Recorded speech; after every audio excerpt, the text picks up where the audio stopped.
बिस्मिल्लाहिर्रहमानिर्रहीम। अस्सलाम वालेकुम अज़ीज़ दोस्तों, सामीन व नाज़रीन। न्यूरोबयान और न्यूरोबयान 4 पर बारी बारी वीडियोस बनाने के बाद मुझे बहुत सारे मैसेजेस और कमेंट्स में चंद ज़रूरी सवालात पूछे गए हैं जिनके जवाबात मैं इस वीडियो में देने लगा हूँ। नंबर 1, सबसे पहला अहम और ज़रूरी सवाल ये था कि न्यूरोबयान और मेथाकोबाल में कौन सी टैबलेट अच्छी है।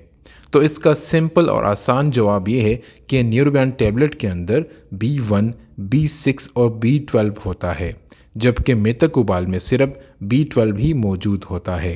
तो जो लोग न्यूरोबयान टैबलेट इस्तेमाल कर रहे हैं तो उनको मेथाकोबाल की टैबलेट इस्तेमाल करने की कोई ज़रूरत नहीं।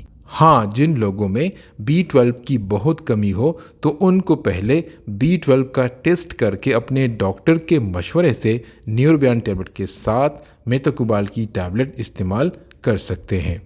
नंबर 2, न्यूरोबयान के इंजेक्शन हफ्ते में कितने लगवाने चाहिए। जब जिस्म में बी वाइटामिन्स की बहुत ज़्यादा कमी हो तो सीवियर केसेस में शुरू में एक इंजेक्शन दिन में 1 या 2 बार कई हफ्तों तक इस्तेमाल करना होता है, और इसके बाद जब बी वाइटामिन्स का लेवल जिस्म में बराबर होने लगता है तो फिर हफ्ते में 2 या 3 इंजेक्शन कई हफ्तों तक इस्तेमाल करके बी वाइटामिन्स की कमी को दूर किया जा सकता है।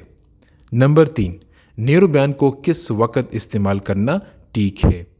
न्यूरोबयान इस्तेमाल करने का सही वक्त होता है जब आप सुबह नाश्ते के 1 घंटे के बाद एक गोली इस्तेमाल करते हैं या फिर दोपहर में खाना खाने के बाद।